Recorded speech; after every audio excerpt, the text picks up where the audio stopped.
Assalamualaikum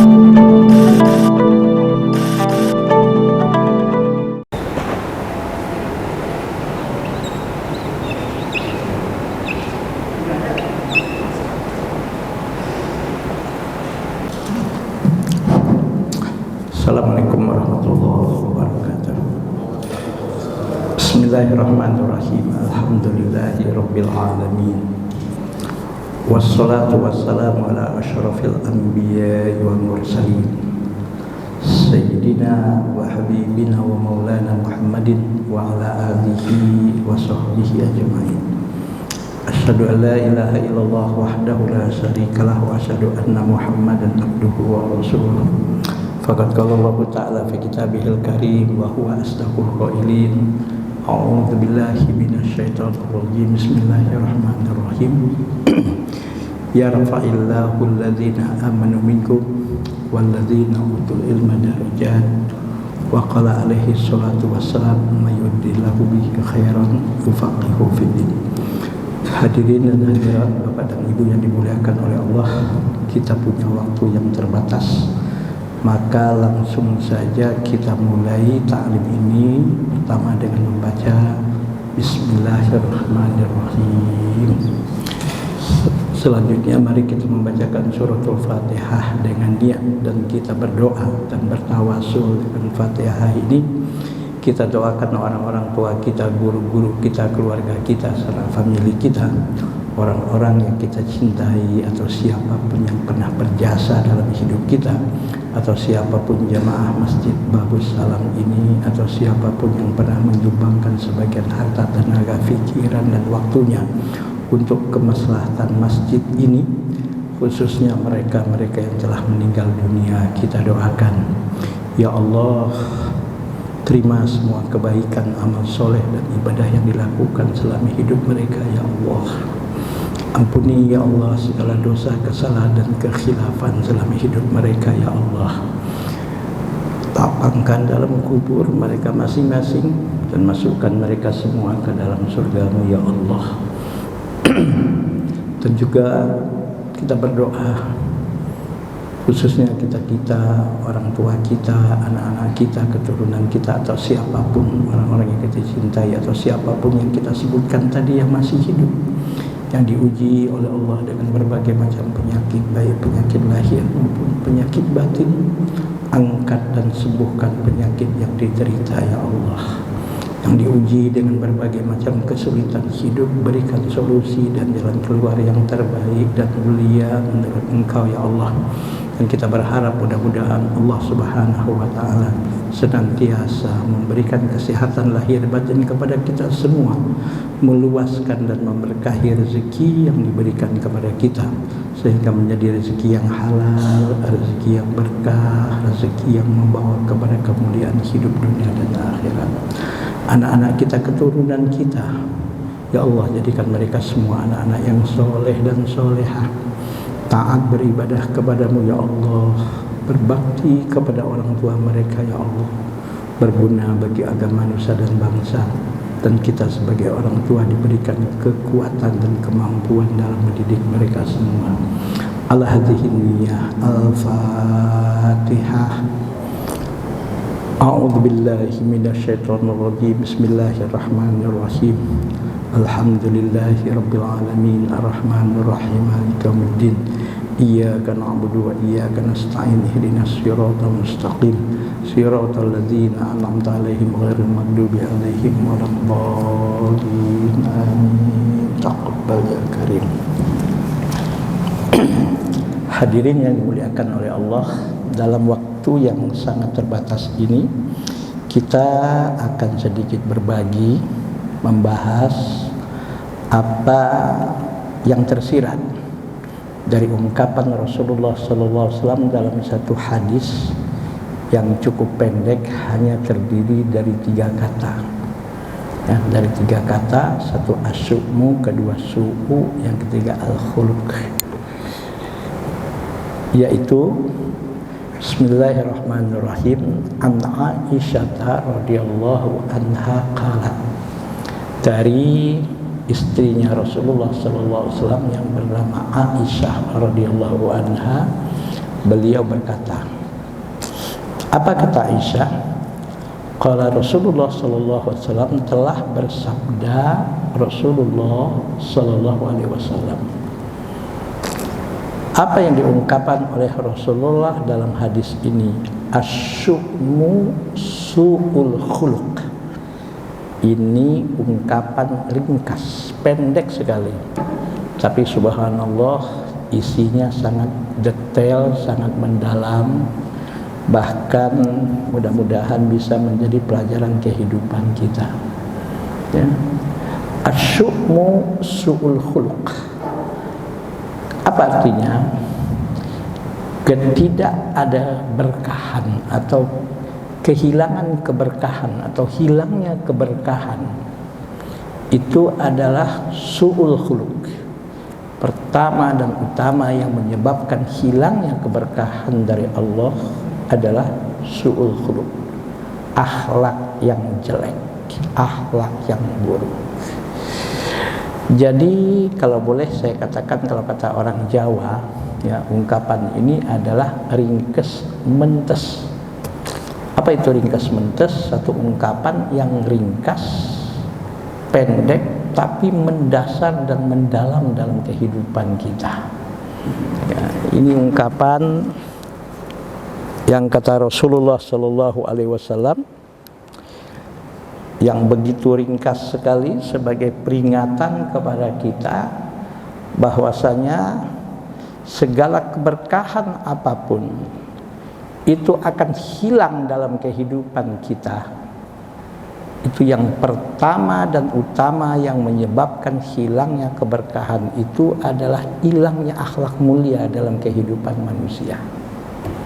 Ya, maaf kalau rumah tangga antara suami dan istri, antara anak dengan orang tua sudah lagi tidak mengamalkan akhlak mulia dalam kehidupan rumah tangga mereka, ya, yang sudah pasti keberkahan dari Allah akan hilang dari rumah tangga tersebut.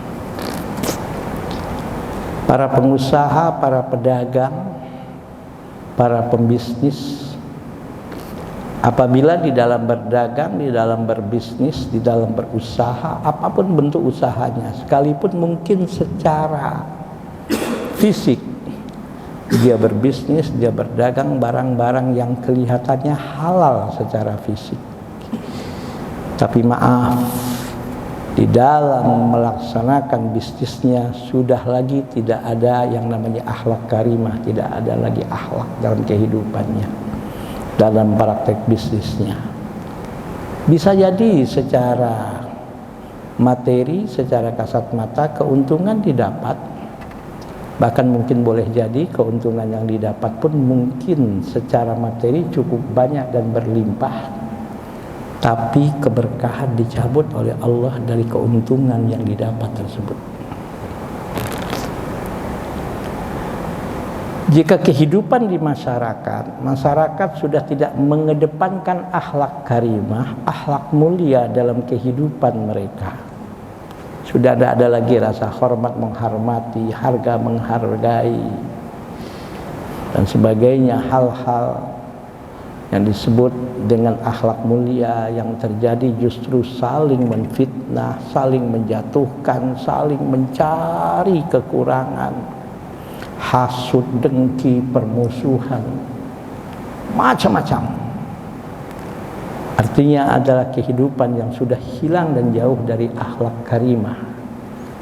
Maaf, keberkahan akan dicabut dalam kehidupan masyarakat tersebut.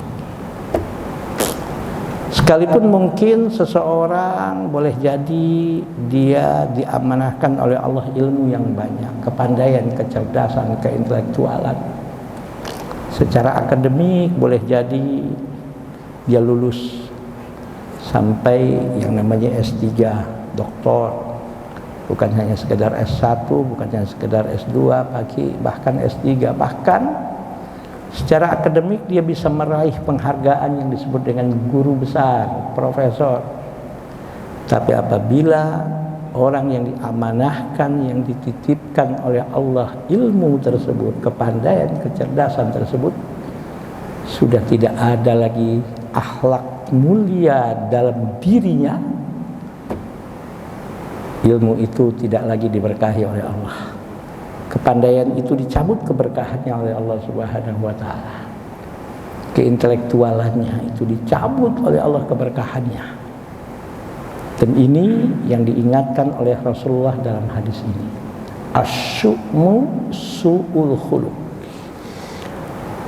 Penyebab utama dicabutnya keberkahan oleh Allah dalam kehidupan itu adalah, yang menyebabkannya adalah su'ul khuluq, akhlak yang jelek, akhlak yang buruk. Ketika manusia sudah tidak ada lagi kejujuran, ketika manusia sudah melakukan hal-hal, maaf, yang tabu dianggap sudah biasa, berbohong dianggap sudah hal yang lumrah, menipu dianggap sudah hal yang namanya juga bisnis, yang namanya juga politik. Bahkan dibuat opini-opini dalam kehidupan manusia seakan-akan yang namanya dunia itu tidak ada hubungannya dengan iman, dengan agama. Padahal akhlak mulia itu nggak akan lahir dan tidak akan ada kalau agama atau iman tidak dijadikan landasan kehidupan. Agama, akhlak mulia itu tidak akan lahir kalau kehidupan sudah tidak mengikuti tata cara kehidupan yang diinginkan oleh Sang Khalik. Artinya lahirlah faham-faham yang seakan-akan benar, yang seakan-akan betul, padahal membuat manusia sadar atau tidak sadar dia lari dari kebenaran dan hilang dari akhlak. Satu hal yang sudah biasa,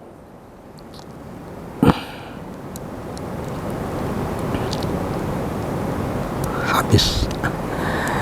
Satu hal yang sudah biasa, artinya yang dianggap sudah lumrah. Ketika manusia, ya, satu hal yang dianggap sudah biasa atau hal yang lumrah ketika manusia sudah tidak mengindahkan lagi yang namanya etika, akhlak, apalagi hanya sekedar moral. Ya, masuklah ajaran-ajaran hari gini, jangankan yang halal, yang haram aja susah. Ya kan? Hari gini jangankan yang halal, haram aja susah katanya. Astagfirullahaladzim. Masuklah ajaran-ajaran yang sering kita dengar dengan apa yang disebut dengan sekularisme, liberalisme, hedonisme, materialisme. Maaf, kadang-kadang sadar atau tidak sadar paham komunisme sudah mendarah daging dalam kehidupan. Padahal dia mengaku orang beriman, tapi kehidupannya sudah tidak lagi yang namanya agama dan iman bergerak dalam kehidupan. Apa itu ajaran yang disebut dengan sekularisme? Ajaran yang memisahkan agama dari kehidupan sehari-hari. Kalau memang ada agama di permukaan bumi ini yang mengajarkan kehidupan umatnya, memisahkan antara agama dengan kehidupan sehari-hari, ya silahkan aja. Kalau memang ada ajaran seperti itu, tapi ajaran Islam ya nggak seperti itu. Ya lakum dinukum waladin. Agamamu, agamamu, agama kami, agama kami. Tapi Islam mengajarkan umatnya bahwa segala aspek kehidupan umat yang mengaku umat Rasulullah, yang mengucapkan asyhadu an la ilaha illallah wa asyhadu anna Muhammadar Rasulullah, agama dan iman 24 jam tidak boleh dipisahkan dari kehidupan sehari-hari, siapapun dia dan dimanapun dia dan apapun yang sedang ia lakukan. Itu harga mati dan itu mutlak, yang tidak bisa diganggu-gugat kalau dia mengaku sebagai umat Rasulullah Sallallahu Alaihi Wasallam. Ya, contoh kecil yang mungkin pernah saya bahas ini, saya lupa. Misalnya, apa yang nggak diatur dalam agama kita? Urusan ke WC, urusan yang namanya ke kamar mandi aja ada etikanya. Tidak cukup masuk WC itu hanya sekedar berdoa seperti doa yang diajarkan yang kita semua mungkin banyak yang hafal. Allahumma inni a'udzubika minal khubuthi wal khaba'ith. Ya Allah, aku mohon perlindungan darimu ya Allah dengan aku masuk kamar mandi ini, dengan aku masuk WC ini. Aku mohon perlindungan ya Allah, kau lindungi aku selama di WC ini. Minal khubuthi wal khaba'ith, dari kotoran yang bisa mencelakakan dan yang menyakitkan. Baik kotoran yang kelihatan secara kasat mata ataupun kotoran yang nggak kelihatan secara kasat mata. Artinya kotoran yang tidak kelihatan secara kasat mata adalah kotoran yang diakibatkan makhluk-makhluk halus yang tidak bisa dilihat dengan kasat mata. Kenapa? Karena WC, kamar mandi, tempat yang kotor yang biasanya banyak makhluk-makhluk halus yang tidak baik yang ada di tempat itu. Subhanallah, dalam Islam tidak cukup masuk WC hanya sekedar berdoa seperti itu, ada etikanya. Dahulukan kaki kiri. Subhanallah. Sebetulnya ajaran Islam ini bukan hanya mengajarkan kita untuk beretika, untuk berakhlak, tapi adalah semua ajaran Islam, kalau mungkin boleh saya katakan, kelihatan remeh, tapi sebetulnya subhanallah itu adalah bukti rahmatan lil alamin. Allah sayang, Allah menginginkan apa yang disebut dengan kedamaian, apa yang diinginkan oleh Allah, yaitu keselamatan kepada umat manusia, bukan hanya kepada umat Islam yang beragama Islam saja. Semestinya masuk ke WC itu mendahulukan kaki kiri. Semestinya bukan hanya ajaran untuk orang Islam saja, tapi untuk semua umat manusia. Kenapa? Rahmatan lil alamin. Gimana rahmatan lil alaminnya? Secara umum dan hampir semua manusia, kaki kanan itu pertahanannya lebih kuat dari kaki kiri. Kalau kita masuk ke WC, masuk ke kamar mandi, yang kita tahu yang namanya kamar mandi, yang namanya WC biasanya tempat yang basah, tempat yang licin, tempat yang mungkin boleh jadi ada lumut di situ yang kita nggak tahu, atau mungkin bekas ada sabun yang belum bersih untuk dibersihkan. Masuk ke WC, kita dahulukan kaki kiri. Seandainya terpleset, insya Allah tidak fatal. Kenapa? Karena kaki kanan yang mempunyai kekuatan yang jauh lebih kuat masih belum masuk, yang insya Allah mampu untuk menahan beratnya tubuh untuk tidak terjadi hal yang fatal. Tapi jangan coba-coba kaki kanan yang didahulukan, masuk kaki kanan. Apa yang terjadi? Terpleset misalnya, karena misalnya lantainya basah, ada sabun atau mungkin ada lumut. Kemudian terpleset, kaki kanan yang didahulukan. Kaki kiri tidak sekuat kaki kanan untuk menopang dan mempertahankan beratnya tubuh. Jatuh, bisa jadi akibatnya adalah fatal. Jadi Islam itu mengajarkan umatnya bukan hanya sekedar berakhlak, bukan hanya sekedar beretika. Segala apapun yang diatur menurut syariat itu pasti ada hikmah dan ada manfaatnya. Ada satu kiriman video hasil penelitian di laboratorium, dan silahkan dicoba. Ya, yaitu ada seseorang yang ingin mengetahui air liur anjing, maka dijilatkan tangannya, anjing disuruh menjilat tangannya. Kemudian bekas jilatan itu ditempelkan ke kaca yang tipis, kemudian dimasukkan ke laboratorium dan dilihat apa yang terjadi. Yang mana bekas jilatan anjing itu dimasukkan ke laboratorium, ke mikroskop dengan dibesarkan 400 kali lipat, Dan 1000 kali lipat kelihatan sekali, banyak sekali kuman dan cacing yang berada di bekas jilatan anjing tersebut. Tapi ketika hal itu dijilatkan ke kucing dan dilakukan hal yang sama, tidak ada. Saya pernah bertemu seorang profesor doktor mantan dirut satu rumah sakit di Jakarta ini.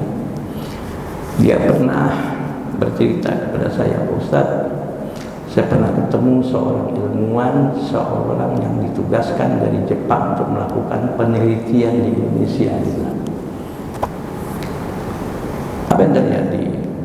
Kebetulan suatu hari dia membaca satu artikel bahwa Islam itu mengajarkan kalau ada sesuatu yang bekas jilatan anjing, katanya, itu tidak cukup hanya sekedar dibersihkan dengan sabun, tapi bagi apa? Harus salah satu cuciannya yang 7 kali itu, salah satunya minimal harus dicampur dengan tanah yang suci. Karena dia seorang peneliti, dilakukan hal ini berkali-kali.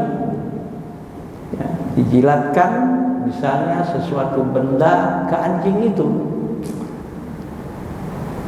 Dan setelah dijilatkan benda itu, satu benda itu diselidiki apa yang terkandung dalam jilatan anjing itu.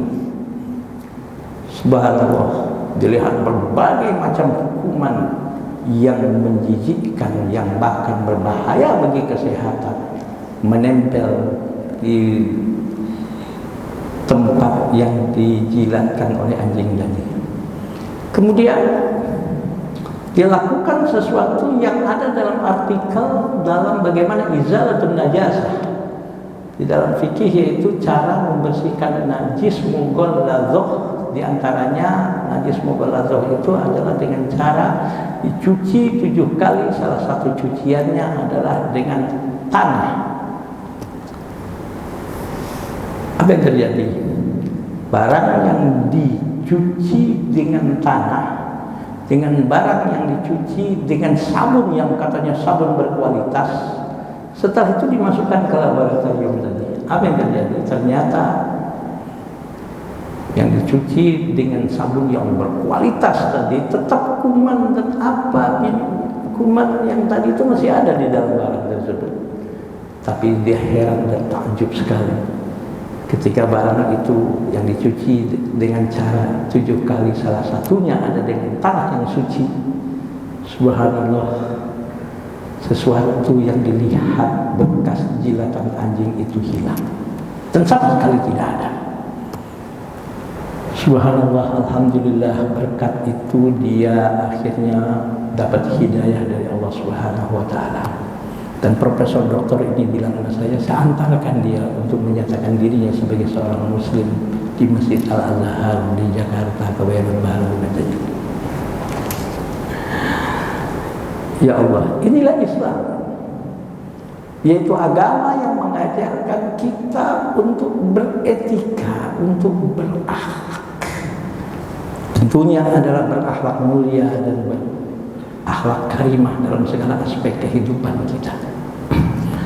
Dan semua yang diajarkan dalam agama kita ini, yang dilandaskan dengan iman yang tidak keluar dari tuntunan syariat, pasti semuanya adalah terbukti rahmatan lil alamin. Dalam kehidupan berekonomi yang misalnya yang kita sering tahu, kenapa Allah mengharamkan konsep ribawi dalam ekonomi?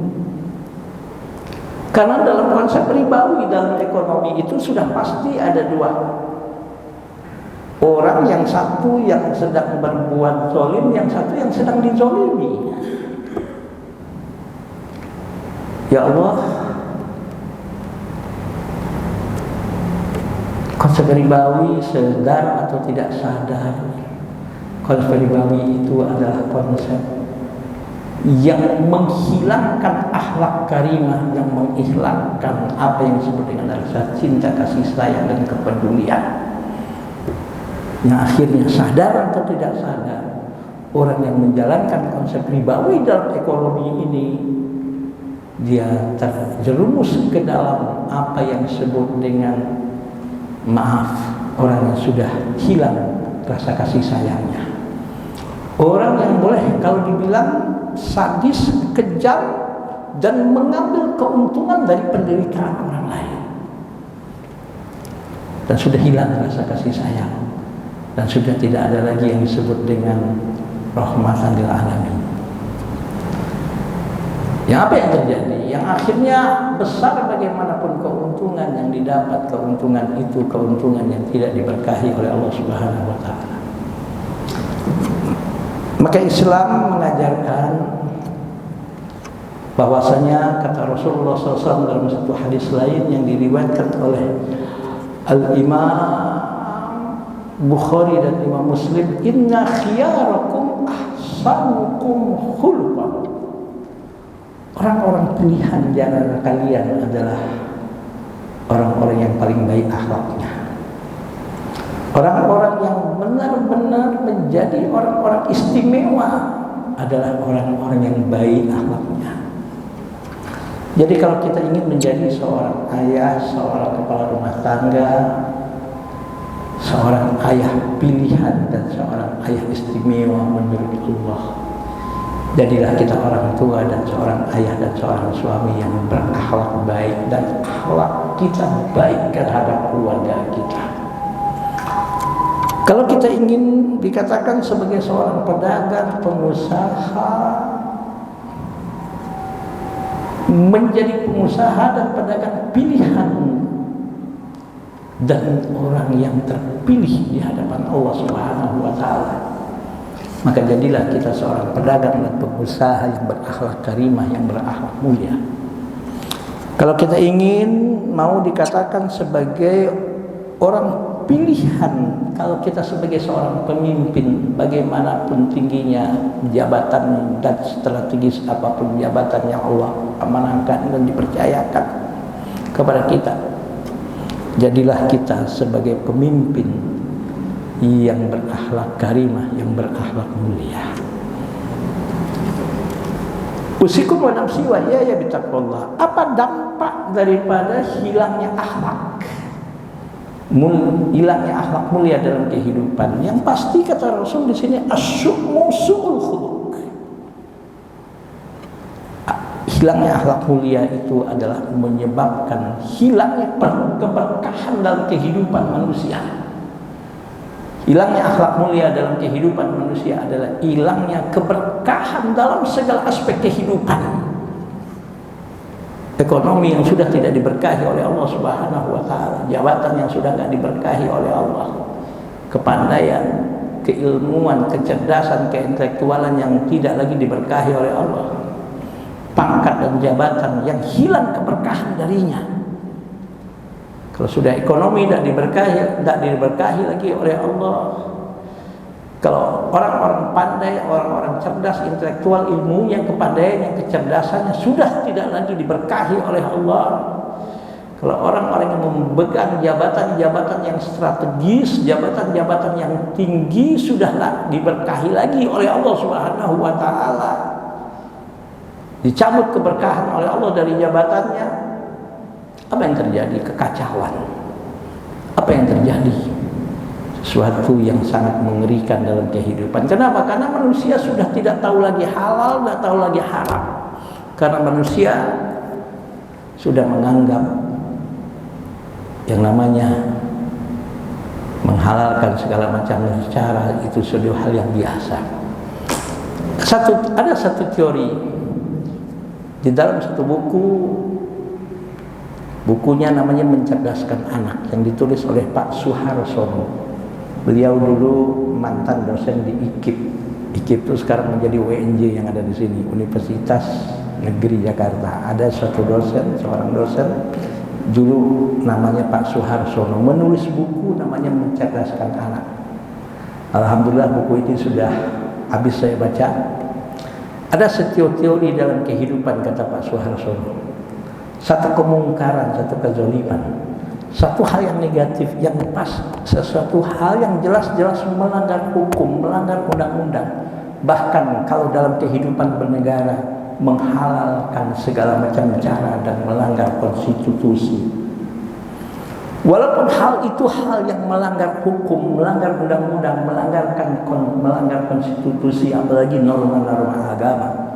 Kalau itu dibiarkan, kalau itu tidak ada tindakan yang dilakukan, apalagi maaf, hal yang melanggar undang-undang, hal yang sama sekali keluar dari akhlak karimah dan akhlak mulia.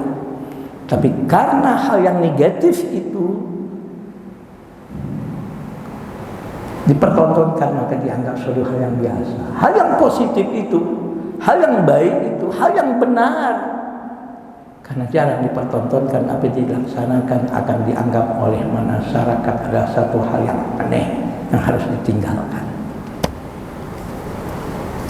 Makanya Islam adalah agama di dalam Al-Quran, diantaranya di dalam surat, di dalam Al-Quran mengatakan, ya ayyuhalladzina amanu dukhulu fis-silmi kafah.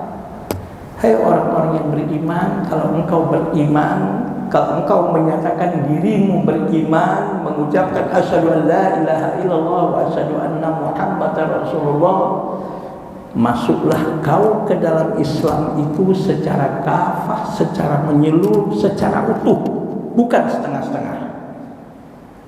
Para ulama mengatakan berislam secara kafah itu bagaimana? Berislam secara utuh itu bagaimana? Yang mungkin sering kita dengarkan penjelasan ini. Satu, harga mati yang namanya akidah, yang namanya iman, jadikan landasan kehidupan dalam segala aspek kehidupan 24 jam. Dimanapun kita berada, bahkan sampai kita menghembuskan nafas kita terakhir. Yang kedua, apapun yang kita lakukan tidak keluar dari tatanan syariat, dari apa yang diinginkan oleh Allah, dari peraturan-peraturan yang diinginkan oleh Allah. Yang ketiga, inilah yang berislam secara kafah, akhlak karimah, akhlak mulia, gunakan dan pakai dalam segala aspek kehidupan kita. Tiga hal ini tidak bisa kita pisahkan. Itu yang disebut dengan berislam secara kafah. Kalau tidak berislam secara kafah, insya Allah keberkahan itu akan diberikan oleh Allah dalam segala aspek kehidupan kita. Insya Allah keluarga kita akan diberkahi oleh Allah, harta kita akan diberkahi oleh Allah, ilmu kita akan diberkahi oleh Allah, jabatan kita akan diberkahi oleh Allah. Bahkan apapun yang Allah amanahkan kepada kita membuat kita semakin dekat kepada Allah. Berlimpah bagaimanapun harta, tinggi bagaimanapun ilmu pengetahuan, tinggi strategis bagaimanapun jabatan, kalau dicabut keberkahannya oleh Allah Subhanahu wa taala, membuat semakin jauh dari Allah Subhanahu wa taala. Membuat ibadahnya bukan semakin baik, tapi semakin tidak jelas. Jangankan ibadah-ibadah yang hanya bersifat sunnah, ibadah yang wajib pun kadang-kadang sudah tidak dipedulikan, bahkan ditinggalkan.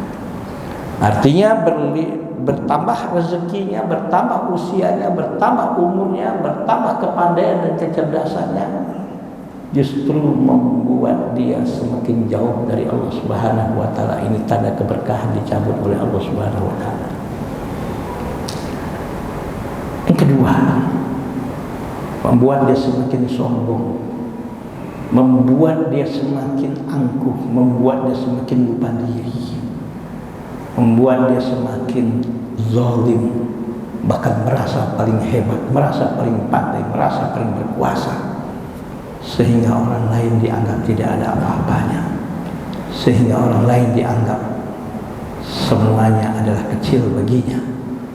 Kesombongan kelihatan, keangkuhan kelihatan, kecongkakan kelihatan, dan tidak ada lagi rasa ingin menghargai dan menghormati orang lain. Ini cirinya kalau keberkahan dicabut oleh Allah Subhanahu wa taala. Yang mengerikan lagi adalah kalau sudah keberkahan itu dicabut oleh Allah, maaf, jangankan orang banyak, jangankan keluarganya, dirinya pun tidak mendapatkan manfaat dan kebaikan sedikit apapun dari apa yang diberikan oleh Allah, yang diamanahkan oleh Allah. Kenapa? Keberkahan dicabut oleh Allah. Apa pangkalnya? Adalah asyukmu su'ul khuluq. Keberkahan itu akan dicabut oleh Allah karena apa yang disebut dengan akhlak mulia sudah tidak ada dalam kehidupan. Makanya itu dalam hadis ini Rasulullah SAW menyatakan al-birru husnul khuluq. Kebaikan itu tercermin dari bagusnya akhlak seseorang. Sekali lagi, kebaikan itu tercermin dari baiknya akhlak seseorang. Dan juga dalam satu hadis Nabi Rasul mengatakan inna khiyarakum ahsanukum khuluqan. Sesungguhnya orang-orang pilihan di antara kalian adalah orang-orang yang paling bagus akhlaknya. Maka di dalam kitab Tawdihul Ahkam min Bulughil Maram ini saya bacakan di sini apa ungkapan penulis, yaitu Abdullah bin Abdurrahman Al-Bassam mengatakan, adapun akhlak yang tercela maka itu akan mendatangkan bencana kepada pelakunya dan juga kepada orang-orang yang ada di sekitarnya. Maka kejelekan akhlak seseorang tidak lain merupakan bumerang atasnya. Ia akan menjadi orang yang dibenci dan terbuang dari masyarakat. Untuk itu, maka akhlak yang tercela ini hanyalah akan mendatangkan malapetaka bagi pelakunya di dunia maupun di akhirat. Nah, mudah-mudahan ya Allah, kehidupan kita senantiasa kita mendapatkan hidayah dan petunjuk dari Allah untuk menjadi manusia-manusia yang berakhlak karimah. Dan mudah-mudahan Allah memberikan kepada kita harta, memberikan kita rezeki yang berlimpah. Mudah-mudahan keberkahan tidak dicabut oleh Allah Subhanahu wa taala dari rezeki yang Allah berikan. Allah misalnya bukakan kepada kita ilmu, berikan kepada kita ilmu, pengetahuan, kepandaian, kecerdasan. Mudah-mudahan Allah tidak cabut keberkahan. Dan mudah-mudahan juga hidup usia umur yang Allah berikan juga diberkahi oleh Allah Subhanahu wa taala. Karena Al-Imam Ibnu Hajar Al-Asqalani pernah mengatakan ketika membahas satu hadis Nabi, apa kata Rasulullah? La taqumus sa'atu hatta yataqarrabaz zaman. Hadis yang diriwayatkan oleh Al-Imam Al-Bukhari. Tidak akan terjadi hari kiamat, kata Rasulullah, kecuali waktu yang berlalu dalam kehidupan manusia ini terasa berjalan begitu cepat. Padahal sejak zaman Nabi Adam, sejak adanya dunia ini, 1 tahun tidak pernah berubah, selalu 12 bulan. Yang namanya 1 bulan itu 4 minggu, yang namanya 1 minggu itu 7 hari, yang namanya 1 hari 24 jam, yang namanya 1 jam 60 menit, yang namanya 1 menit 60 detik. Tidak pernah berubah, tidak pernah bertambah atau berkurang sedikit pun sejak zaman adanya dunia ini. Tapi mengapa waktu berjalan terasa begitu cepat? Ya Allah, tahu-tahunya sudah habis 1 hari. Ya Allah, tahu-tahunya sudah habis berlalu 1 minggu. Ya Allah, tahu-tahunya sudah berlalu 1 bulan. Ya Allah, tahu-tahunya 1 tahun sudah berlalu. Sementara kebaikan masih banyak yang saya belum lakukan. Yang mengerikan justru dosa, maksiat dan kemungkaran masih banyak yang masih aku lakukan. Apa sebabnya? Apa kata Al-Imam Ibnu Hajar Al-Asqalani? Kenapa Rasul mengatakan waktu terasa begitu cepat? Kata Ibnu Hajar Al-Asqalani dalam kitabnya Fathul Bari bi Syarhi Sahih Al-Bukhari, naz'ul barakati min kulli syai'in hatta minaz zaman. Karena segala sesuatu yang Allah berikan kepada kita sudah lagi tidak ada keberkahan di dalamnya, dicabut keberkahannya oleh Allah. Hatta minaz zaman, sampai umur kita sudah tidak diberkahi oleh Allah, sampai waktu yang kita lalui dalam kehidupan kita keberkahannya sudah dicabut oleh Allah, sehingga waktu itu akhirnya sia-sia, sehingga umur itu akhirnya diisi hanya dengan apa? Diisi hanya dengan hal yang negatif, diisi hanya dengan dosa, diisi hanya dengan kemungkaran. Tidak terasa, ya Allah, yang pernah saya sampaikan di sini, tidak terasa apa yang terjadi. Gigi sudah mulai gugur, mata sudah mulai lamur, pipi sudah mulai kendur, uban sudah mulai bertabur, bicara pun kadang-kadang sudah mulai ngawur dan ngelantur karena kita sudah umur. Ya Allah, yang enak di mulut pun hanya tinggal bubur. Kenapa? Karena yang ditunggu hanya yang kubur. Di Rawamangun ini salah satu tempatnya adalah yang terletak di Jalan Layung. Nah, mudah-mudahan keberkahan itu senantiasa tidak dicabut oleh Allah dalam kehidupan kita. Kunci keberkahan akan diberikan oleh Allah. Jadilah kita manusia-manusia yang berakhlak karimah. Apapun profesi kita, pedagang-pedagang yang berakhlak karimah, sebagai suami-suami yang berakhlak mulia, sebagai pengusaha-pengusaha yang berakhlak mulia, aparat penegak hukum, aparat dan penegak hukum yang berakhlak mulia, politisi, pemimpin, apapun jenjang kepemimpinan kita, jadilah kita pemimpin yang berakhlak karimah, dan insya Allah keberkahan itu akan senantiasa diberikan oleh Allah. Kalau keberkahan sudah dicabut, banyak bagaimanapun harta, banyak bagaimanapun ilmunya, tinggi bagaimanapun jabatannya, bukan membawa kedamaian tapi membawa kepada kekacauan. Subhanallahumma wa bihamdika asyhadu an la ilaha illa anta astaghfiruka wa atubu ilaik. Maaf lahir dan batin. Assalamualaikum warahmatullahi wabarakatuh.